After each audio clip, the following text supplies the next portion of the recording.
Hey guys, my heater isn't too loud. It's so cold in my house. Okay, I turned it off just for you. So today we are going to talk about crystals. I don't know what that sound was. And before I get started, I've been gone for a long time because I have the flu and I will need several moments to sip drinks and cough because so today I'm just going to go over some simple crystal basics. We'll talk about crystal shapes, about where you can buy crystals, just some really easy sit down one-on-one friend crystal chat. There are a lot of different ideas of why crystals work.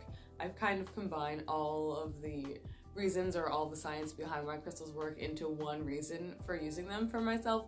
For me, it's just the fact that everything is energy, everything is moving, everything is made of tiny little atoms that are just buzzing and, keeping themselves alive by shimmying all the time. So everything is made out of energy. So when something enters your energy field, it changes the way your energy field is reacting. You see someone that you are really attracted to, so you have a little bit of feelings for somebody, and the closer they get to you, the more your body reacts to them, the more you start feeling like warm and fuzzy or bumpy, I don't know. But your body reacts to the proximity in which this person that you have feelings for is near you. So it's the same with a lot of other things. Like me, I will immediately get a headache if someone near me is wearing cologne or perfume. Scent of someone's perfume entering my energy field gives me a headache. It's too strong for me. My nose can't deal with it. My sinuses start freaking out. And within 5 minutes, I will have a full-blown disgusting headache. So we are forever being changed and affected by things entering our energy field. Anything that comes into your energy field is affecting you. So same way anything else is doing it, a crystal is doing it as well. And crystals form a very specific way, just like a human body. So your human body is a machine that uses many different elements to keep it alive, to keep it working. A crystal does the same thing. For it to grow the way that it does, it uses a certain amount of energy. Once the energy from this crystal gets close to the energy from your body, get into sort of a rhythm together, and they want to shimmy together. You know what I mean? So those crystals over here vibrating at this speed. You're vibrating at this speed. Once you guys kind of collide and get into the same energy field, then the crystal wants your body to vibrate with the same energy field that it's vibrating with. Like when you're dancing with someone, you're dancing apart and you're doing your thing, and then they get closer and then you start moving the way that they move because your aura, because your spirit, or because you just want to, it's your personality, wants to glide along with somebody else.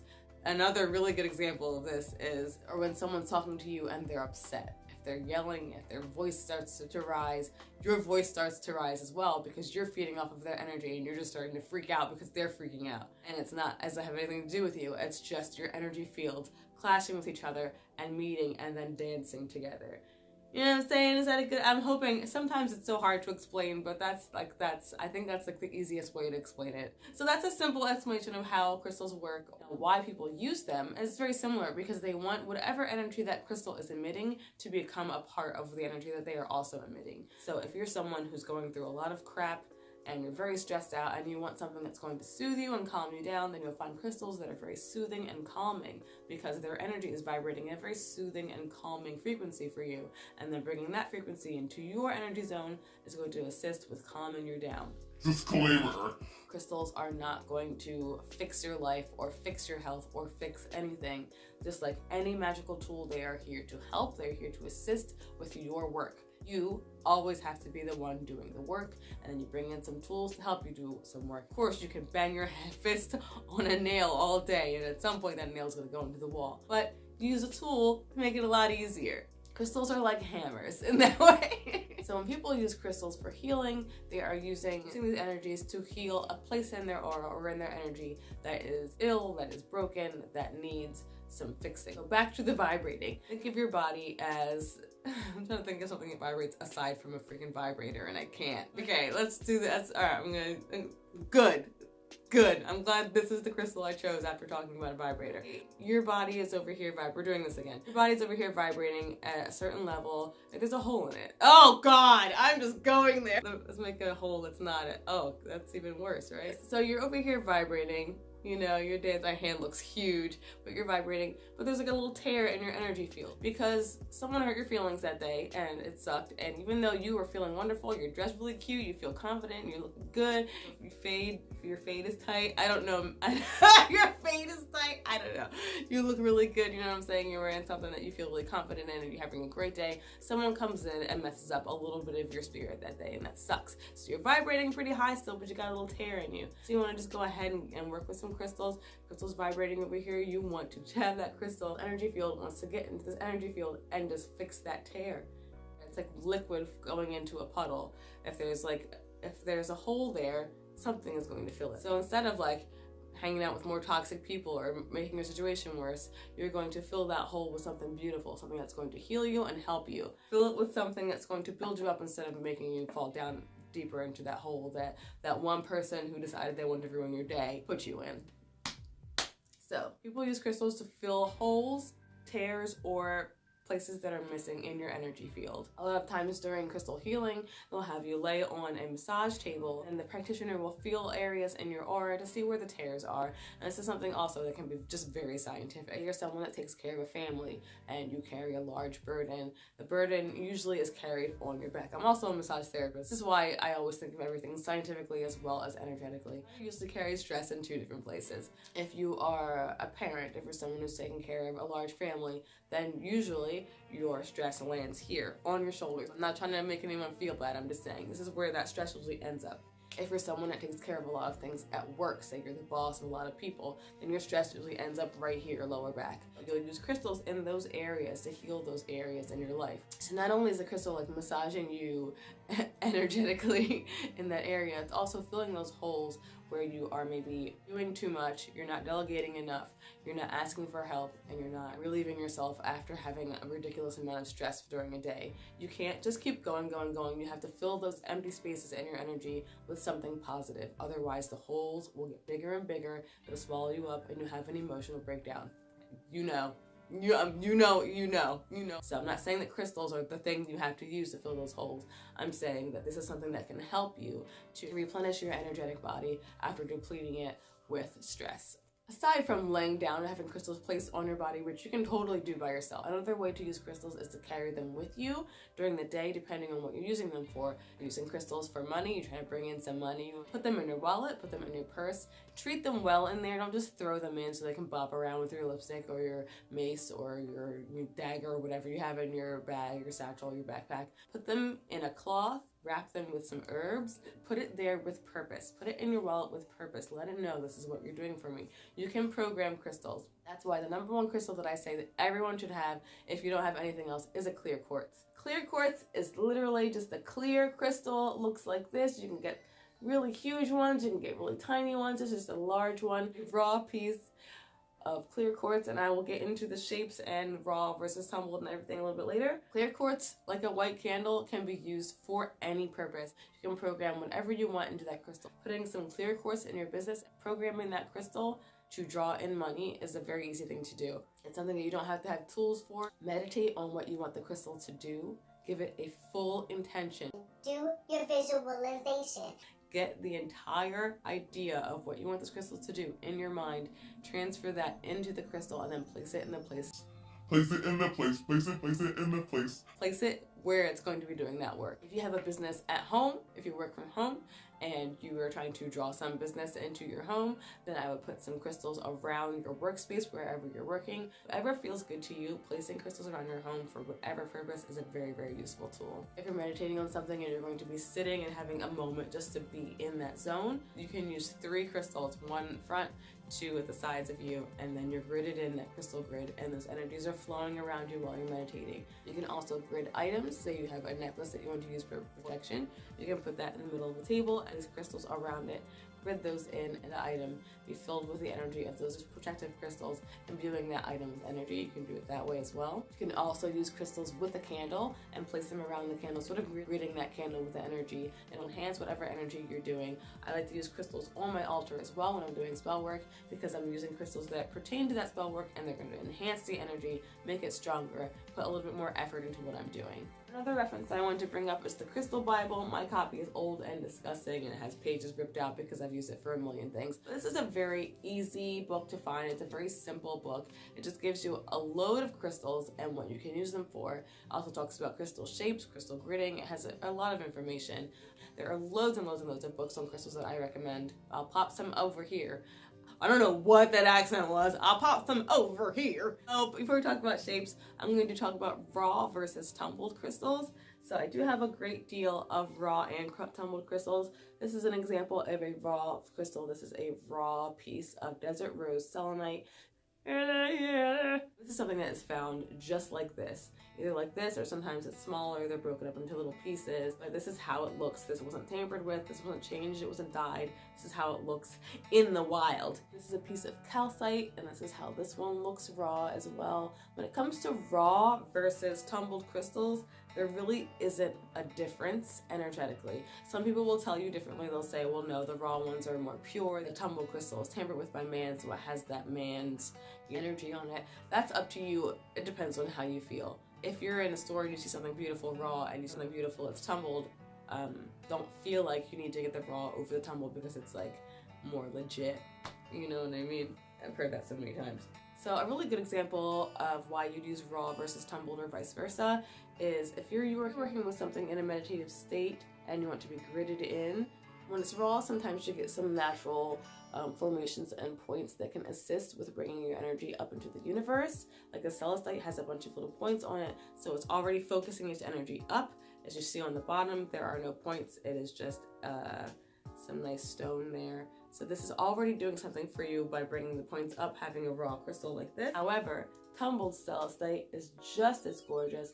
Beautiful clear blue. It's soft, it's very beautiful, and this is great for something to take with you when you're doing things to hold. A lot of times tumbled crystals will be smaller just for easy access, easy use, and it's nice to rub in your hands. You're not worrying about getting stabbed by any pieces or anything like that. Just the reasoning and the way that you're using them can make a difference. Something that I find really fascinating is that when you find a crystal tumbled and you see it raw, sometimes it can be so different looking. A lot of times when you're buying crystals, oh my god, my voice is like robotic and changing. I apologize. Here we have a beautiful piece of peach moonstone. This is tumbled, and then we have a piece that is raw, and you can see the difference in the pieces. They both have a really nice shine to them. They have a really nice sheen. They have a lovely mother energy to them. It's just one is raw and one is tumbled, so you can decide which one you feel better with. Now we have something like this Labradorite, which is like a semi-raw. This side, as you can see, is very shiny. It has been polished and it's very smooth through the touch, and then this side here is still raw. I do really enjoy the raw side with the smooth side. It gives you two different kinds of things to work with. Smooth flat surface is great for placing other stones on, for placing anything on top to kind of imbue it with the energy of the Labradorite. We have some other ones that are like shaped crystals, like this one has been cut and shaped like a crescent moon. Top is still nice and raw and gorgeous, little amethyst. I love this piece.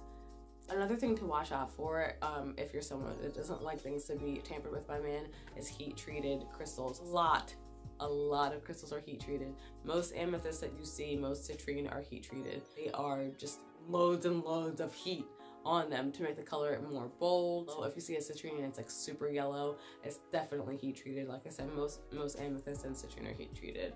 There's another example of something that's been kind of shaped into a shape that people want, and the top is still raw. So when you're out and about and you're looking for crystals in some crystal shops, you're looking for a certain crystal for a certain purpose, getting the right shape can sometimes make a difference for you. If you're working on something that's universal and you're bringing the energy just up and out into space, out into the world, then working with a tower or a single terminated crystal is very wonderful. This is called single terminated, meaning it just has one point. It has been made into a point like this. Plenty that have a natural point, and that can be used for the same exact purpose. That's for focusing energy to one direction, focusing it up. Wherever you're pointing the crystal, that's where the energy is going to focus. Double terminated crystals, so they have 2 points, one on the top and one on the bottom. This is for drawing energy from one place and sending it to another. Or if you're putting them all, say you're gridding in a circle with all double terminated, then that energy is just flowing around in that circle. That's great to grid yourself into. I love that. This is a double terminated crystal that has formed that way on its own. This is a phantom quartz, and as you can see, it comes to a point on that side, it comes to a point on that side as well. This is a cluster. Lots of crystals form in clusters, quartz forms in clusters. It's very beautiful, and with a cluster, you can use it for transferring energy to many different directions. Say if there's a crystal that you found and it's two pieces together, these are really great. They're called soulmate. So if you're someone looking for love, looking for a partner, someone to work with, someone to be with, then finding soulmate crystals like that is really great, and they work really well. It's very phallic, sorry. But barnacle formation is when you have a crystal with lots of little baby crystals all over. These are like considered barnacles, or like little parasites. This piece is great for generating energy, for letting energy flow in one direction, and for working in group settings, working with a lot of people, helping to harmonize any situation where there are loads of people and bringing them all into one sort of cohesive thought process. Sphere. So a sphere it just sends energy out from all directions because it doesn't have any points. It's just very nice, clear, smooth. It's just sending out energy in all directions. Tower. So towers are really great for centralizing energy, for being a powerhouse of drawing energy in or forcing energy out. They're like a giant battery just like shooting energy out. A cake. So cakes are another one of my favorites. Just like this flattened sphere. They're just flattened in that way, and they send energy out kind of on a plane, like on a straight plane. So these are really great for meditating with. They're really great for laying and placing on your body to heal your physical body. I love these. And the last shape we're going to talk about today is the geode. So geodes look like this. They were once not these two. These weren't together. But geodes, when you find them, they kind of just look like plain old rocks. You crack them open, and they are filled with a lovely crystal cave. I love geodes so much. These are great for focusing energy inward on yourself, and also for sending out soothing, calming energy. Because they are encased still in stone, people believe that geodes have a softer energy because the energy is still kind of focused inside instead of being outside. And for myself, I do find that to be true. I do find that a geode's energy is a lot more calming and a lot more soothing than another crystal's energy, just because it's like a womb, you know what I mean? When you think of a womb, you think of being born, you know, you think of being cuddled, you think of being snuggled, and that's how I feel a geode kind of emits that sort of energy. But it could do something else for you, you know, who knows. Another thing I wanted to talk about really quickly before we jump on to where you can find crystals are man-made crystals, or crystals that have been dyed or treated with another metal to have a different effect. Opalite, which is very beautiful. It's a very beautiful stone. It's kind of like a clear, milky stone that has a beautiful rainbow sheen about it, and I love it. It's absolutely gorgeous. People use this in place of moonstone a lot. So if you see something and it says that it's a moonstone and it looks like this, it is not a moonstone. It's opalite, which is opalized glass. Bismuth. So I adore bismuth. I love bismuth so much. It's super cool, lab created. Most of the time when you see it, it is lab created. If it is not lab created, it is going to be extremely expensive. And bismuth is expensive anyway, so. These guys, so you have these gorgeous like candy apple quartz pieces and this giant, the wiener that we had earlier. It's a beautiful piece of clear quartz that has been bonded or fused with either platinum or copper or some other metal to give it that beautiful rainbow sheen that is not something that happens naturally in nature. I mean, it does happen with peacock ore. I don't have any peacock ore. Peacock ore is gorgeous. I'll put a piece of it here. Some things do form that way naturally. However, if you're seeing these like rose ore quartz, this like angel ore quartz, which is just a clear quartz with a rainbow sheen on it, this is not natural. This is a quartz that has been bonded with platinum to make it, I don't remember. If it's not platinum, I'll put it up here. But it is the quartz that has been bonded with another metal to make it look that way. Another one I want to show you is smelting quartz. So this is just a piece of glass.